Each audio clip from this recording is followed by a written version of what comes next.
Well, it's a big day here on East Texas Living as we celebrate Chief Meteorologist John Adams' 50th anniversary in meteorology.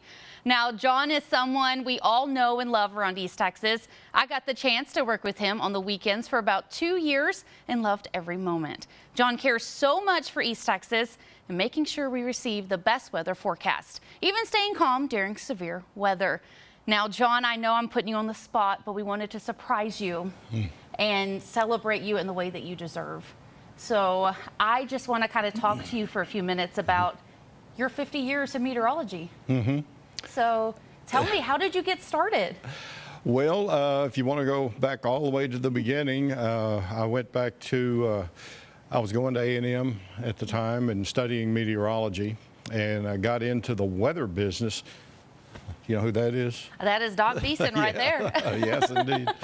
And I got into the weather business by going out to play golf one day at the golf course at A&M, and the meteorologist that was doing weather for Channel 3 and Bryan at the time, I ran into him on the first tee, and we played a round of golf, and he asked what I did. I told him I was studying meteorology, and he said, well, I'm going to be leaving in about a week, so you ought to go on out and apply. And so I did, and 2 weeks later I was hired at the station, spent the first week loading slides into what they used back then as slide projector and learning how to splice film. And then the week after that, I was on the air on my birthday. Oh, that's amazing. Yeah.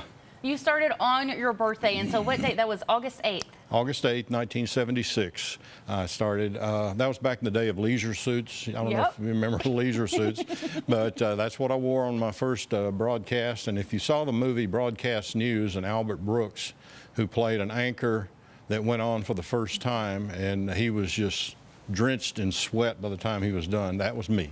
Oh my goodness. Well, John, I have to say, because I've seen some old pictures of you, you were a very dapper man. Well, thank you. You're very welcome. And I mean, looking at all these old pictures, I mean, you and Doc Beeson, you kind of raised him up and trained him, and there were so many that you got to train in this industry. Yeah, not officially training, but they worked with me, and some of them came in and kind of watched what I did, and that's the extent of the training I did with them. They did the work on their own and learned how to do it, and but I guess maybe in a way I did help them just kind of get a foot in the door. Yeah, well, I know a lot has changed over 50 years, but you know, what advice would you have for anybody who's thinking about getting into meteorology? Well, if it's something you want to do, study as much math as you can, science, earth science, physics, that type of thing, because that will be involved in getting a degree.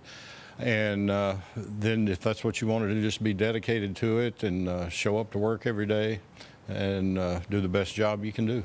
Yes. Well, you know, probably what has been the biggest change for you over 50 years? Working with computers has made the biggest difference. When I first walked in the door at Channel 3 and Bryan, they had the old ticker tape machines, you know, and you'd get the forecast coming in on the ticker, and it would take a while to come in. But with the computers, you're able to do it a lot faster. You have access to a lot more information.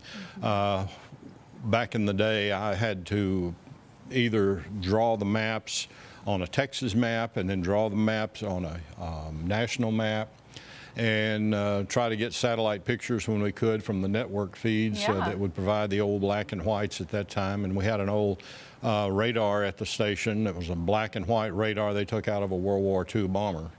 And so that was our first radar that we had back then.